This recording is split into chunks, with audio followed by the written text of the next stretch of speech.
Hi ವೀಕ್ಷಕರೇ, welcome to my channel. ನಾನು ಇವತ್ತು ನಿಮಗೆ ಮಟನ್ ಬೋನ್ಸ್ ಸೂಪನ್ನು ಯಾವ ರೀತಿಯಲ್ಲಿ ಮಾಡೋದಂತ ಹೇಳಿಕೊಡ್ತಾ ಇದ್ದೇನೆ. ಇಲ್ಲಿ ನಾನು 1 kg ಮಟನ್ ಬೋನ್ಸನ್ನು ತಗೊಂಡಿದ್ದೇನೆ.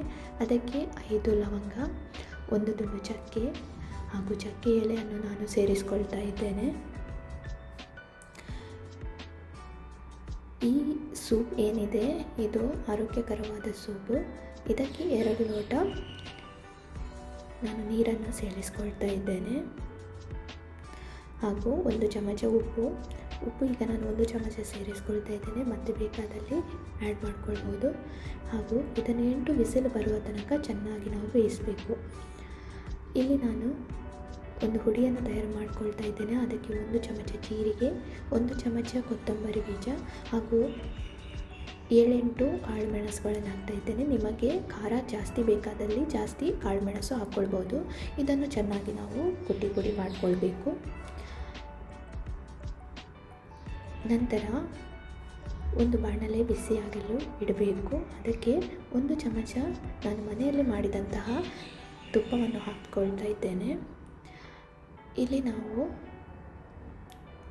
ಈ ಸೂಪಿಗೆ ಏನೆಲ್ಲ ಬೇಕಾಗುತ್ತದೆ ಸಾಮಗ್ರಿ ಅದನ್ನು ನಾನು ತಯಾರು ಮಾಡಿಕೊಂಡಿದ್ದೇನೆ. ಇಲ್ಲಿ 1 ಈರುಳ್ಳಿ ಹಾಗೂ 1 ಕ್ಯಾರೆಟ್ ತಗೊಂಡಿದ್ದೇನೆ. ಮತ್ತೊಂದು 4-5 ಬೆಳ್ಳುಳ್ಳಿ ಹೆಸರುಗಳು, 1 ತುಂಡು ಶುಂಠಿ ಹಾಗೂ 1 ಮೆಣಸು ಹಾಗೂ 1/4 kg ಬೀನ್ಸ್.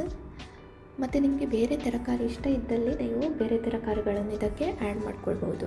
ಮತ್ತು ಅಲ್ಲಿ ಸೆಲರಿ ಅಂತ ನಿಮಗೆ ಮಾರುಕಟ್ಟೆಯಲ್ಲಿ ಸಿಗ್ತದೆ. ಆ ಸೆಲರಿ ನಮ್ಮ ಆರೋಗ್ಯಕ್ಕೆ ತುಂಬ ಒಳ್ಳೆಯದು, ನಮ್ಮ ಡೈಜೆಷನ್ಗೂ ತುಂಬ ಒಳ್ಳೆಯದು. ಅದನ್ನು ನಾನು ಇಲ್ಲಿ ಆ್ಯಡ್ ಮಾಡ್ಕೊಂಡಿದ್ದೇನೆ. ಮತ್ತು ಸ್ವಲ್ಪ ಕೊತ್ತಂಬರಿ ಸೊಪ್ಪು ಕೊನೆಯಲ್ಲಿ ಗಾರ್ನಿಷಿಗೆ ಬೇಕಾಗ್ತದೆ. ನಾವು ಇಲ್ಲಿ ತುಪ್ಪವನ್ನು ಬಿಸಿ ಆದ ನಂತರ ಅದಕ್ಕೆ ಕಟ್ ಮಾಡಿಟ್ಟಂತಹ ಬೆಳ್ಳುಳ್ಳಿ, ಶುಂಠಿ ಹಾಗೂ ಮೆಣಸು ಮೊದಲಿಗೆ ಹಾಕಿ ಅದನ್ನು ಚೆಂದ ಮಾಡಿ ಫ್ರೈ ಮಾಡಿಕೊಳ್ಬೇಕು. ಅದು ಕಂದು ಬಣ್ಣಕ್ಕೆ ಬಂದ ನಂತರ ಅಂದರೆ ಗೋಲ್ಡನ್ ಬ್ರೌನ್ ಆದಾಗ ನಾವು ಅದಕ್ಕೆ ಕಟ್ ಮಾಡಿಟ್ಟಂತಹ 1.5 ಅಥವಾ 1 ಈರುಳ್ಳಿಯನ್ನು ಇದಕ್ಕೆ ಸೇರಿಸ್ಕೊಳ್ಬೇಕು.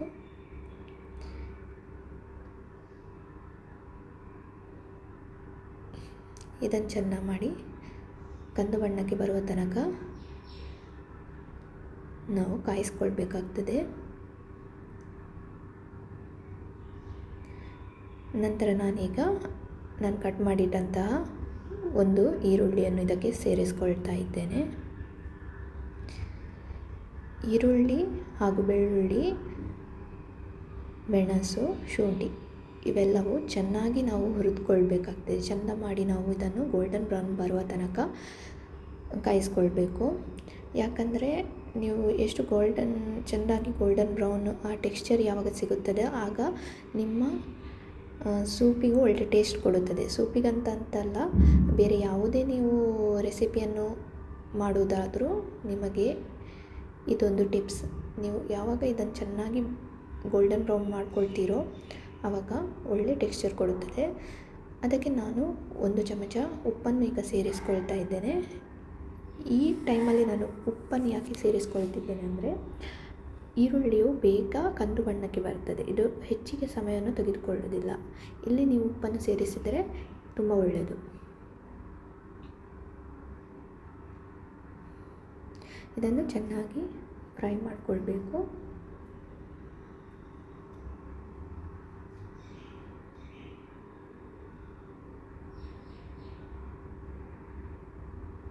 ಇದು ಒಳ್ಳೆ ರೀತಿಯಲ್ಲಿ ಫ್ರೈ ಆಗ್ತಾ ಇದೆ.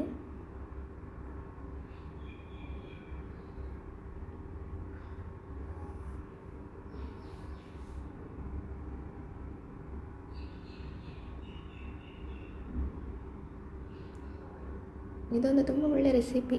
ಇದು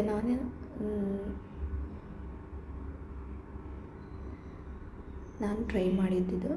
ನಿಮಗೂ ಟ್ರೈ ಮಾಡಿ ನೋಡ್ಕೊಳ್ಬೋದು. ಇಲ್ಲಿ ನಾನು ಕಟ್ ಮಾಡಿಟ್ಟಂತಹ ಕ್ಯಾರೆಟನ್ನು ಈಗ ಸೇರಿಸ್ಕೊಳ್ತಾ ಇದ್ದೇನೆ. ನಂತರ ಬೀನ್ಸ್, ನಿಮಗೆ ಬೇರೆ ತರಕಾರಿ ಇಷ್ಟ ಇರ್ಬೋದು ಅದನ್ನು ಇದಕ್ಕೆ ಸೇರಿಸ್ಕೊಳ್ಬೋದು. ಮತ್ತು ನಿಮಗೆ ಬೇಕಾದರೆ ಕ್ಯಾಪ್ಸಿಕಮ್ ಸಿಗ್ತದೆ, ಆ ಕ್ಯಾಪ್ಸಿಕಮ್ಮನ್ನು 1 ಕ್ಯಾಪ್ಸಿಕಮ್ ಇದಕ್ಕೆ ಸೇರಿಸ್ಕೊಳ್ಬೋದು.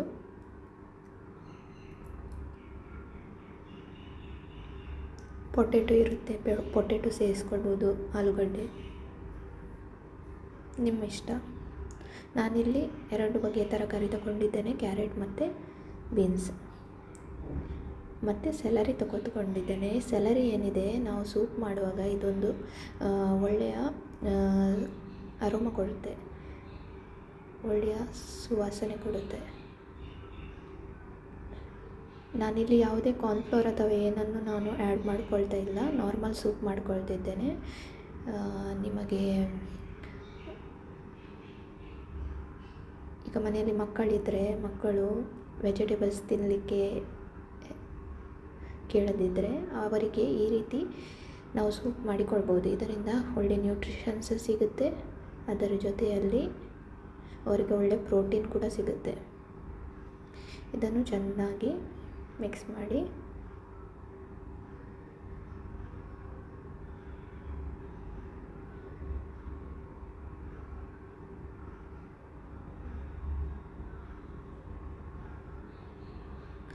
ಒಂದು 5 ನಿಮಿಷ ಇದನ್ನು ಮಿಕ್ಸ್ ಮಾಡಿದರೆ ಸಾಕು. ಚೆನ್ನಾಗಿ ಮಿಕ್ಸ್ ಮಾಡಿಕೊಳ್ಬೇಕು.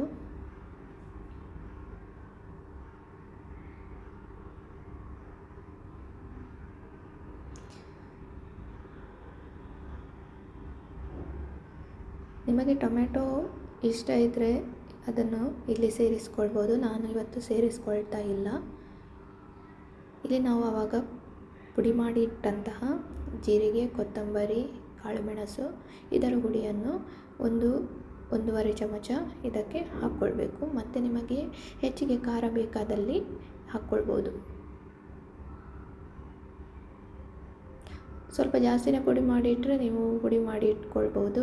ಮತ್ತು ಬೇರೆ ನಿಮಗೆ ಯಾವುದಾದ್ರೂ ಸಾಂಬಾರು ಮಾಡೋದಾದರೂ ಅದಕ್ಕೂ ಸಹ ಸೇರಿಸ್ಕೊಳ್ಬೋದು ಇದನ್ನು. ಮತ್ತು ಈಗ 1 ಗ್ಲಾಸ್ ನಾನು ನೀರು ಹಾಕ್ಕೊಳ್ತಾ ಇದ್ದೇನೆ.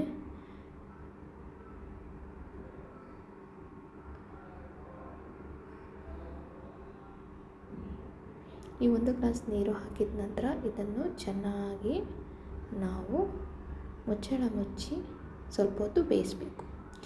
ಈಗ ನೋಡಿ, ನಾನು ಒಂದು 10 ನಿಮಿಷ ಇದನ್ನು ಬೇಯಿಸಿದ್ದೇನೆ. ಚೆನ್ನಾಗಿ ಕುದಿ ಬರ್ತಾ ಇದೆ. ಒಳ್ಳೆ ರೀತಿಯಲ್ಲಿ ಈ ತರಕಾರಿಗಳು ಬೆಂದಿವೆ. ಇವಾಗ ನಾವು ಬೇಯಿಸಿಟ್ಟಂತಹ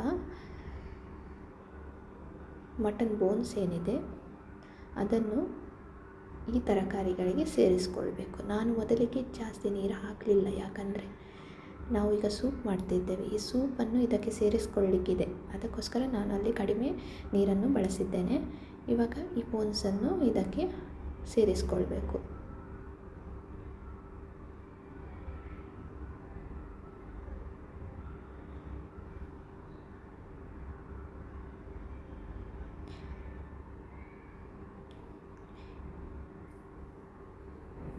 ಕೆಲವೊಮ್ಮೆ ಏನಾಗುತ್ತೆ, ಕೆಲವರಿಗೆ ಮಟನ್ ತಿನ್ನಲಿಕ್ಕಾಗೋದಿಲ್ಲ. ಆ ಮಟನ್ ತಿಂದಾಗ ಏನಾಗುತ್ತೆ, ಅದು ಡೈಜೆಸ್ಟ್ ಆಗಲಿಕ್ಕೆ ಸ್ವಲ್ಪ ಕಷ್ಟ, ಡೈಜೆಷನ್ ಪ್ರಾಬ್ಲಮ್ ಎಲ್ಲ ಇರುತ್ತೆ. ಅಂಥವರು ಈ ರೀತಿ ಸೂಪನ್ನು ಮಾಡಿ ಕುಡಿಬೋದು. ಈ ಸೂಪ್ ಏನಿದೆ ಅವಳಿಗೆ ಒಳ್ಳೆ ರೀತಿಯ ಪ್ರೋಟೀನ್ ಕೊಡ್ತದೆ, ಈಸಿಲಿ ಡೈಜೆಸ್ಟೇಬಲ್ ಕೂಡ.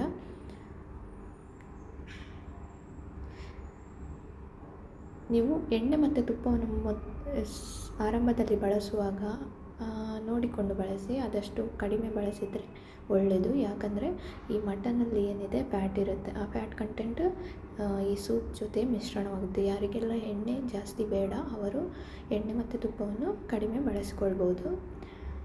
ಇವಾಗ ನಾನು ಈ ಸೂಪನ್ನು ಇದಕ್ಕೆ ಆ್ಯಡ್ ಮಾಡಿಕೊಂಡಿದ್ದೇನೆ. ಇದನ್ನು ಚೆನ್ನಾಗಿ ಈ ತರಕಾರಿ ಜೊತೆ ಈ ಸೂಪನ್ನು ಒಂದು 10 ನಿಮಿಷ ಬೇಯಿಸ್ಕೊಳ್ಬೇಕು.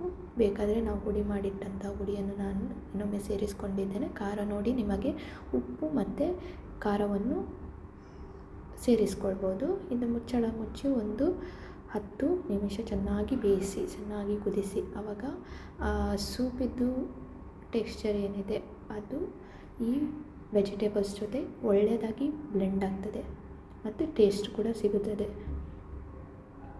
ಈಗ ಚೆನ್ನಾಗಿ ಕುದಿ ಬಂದಿದೆ, ಇದು ಚೆನ್ನಾಗಿ ಬೇಯ್ದಿದೆ.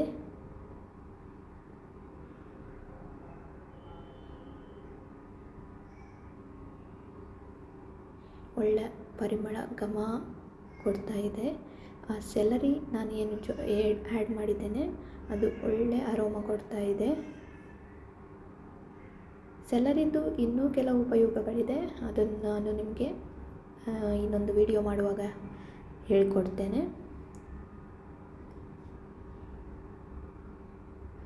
ಇದನ್ನು ಚೆನ್ನಾಗಿ ಬೇಯಿಸ್ಕೊಳ್ಬೇಕು, ಒಳ್ಳೆ ಕುದಿ ಬರಬೇಕು. ತುಂಬ ಆರೋಗ್ಯಕರವಾದಂತಹ ಸೂಪ್. ನಿಮಗೆ ಮೈ ಹುಷಾರಿಲ್ಲದಿದ್ದರೂ ಇದನ್ನು ಮಾಡಿ ಕುಡಿದರೆ ನಿಮಗೆ ಒಳ್ಳೆ ಇಮ್ಯೂನ್ ಬೂಸ್ಟರ್ ಕೂಡ. ಇದಕ್ಕೆ ಕೆಲವು ಗಾರ್ನಿಷಿಗೆ ಸ್ವಲ್ಪ ಕೊತ್ತಂಬರಿ ಸೊಪ್ಪನ್ನು ಹಾಕ್ತಾ ಇದ್ದೇನೆ. ಈಗ ನಮ್ಮ ಸೂಪ್ ರೆಡಿಯಾಗಿದೆ, ಮಟನ್ ಬೋನ್ ಸೂಪ್. ಇದನ್ನು ಸರ್ವ್ ಮಾಡಿಕೊಳ್ಳಿ. ತುಂಬ ಆರೋಗ್ಯಕರವಾದಂತಹ ಸೂಪ್. ನಾನು ಟ್ರೈ ಮಾಡಿದ್ದೇನೆ, ನೀವು ಟ್ರೈ ಮಾಡಿ.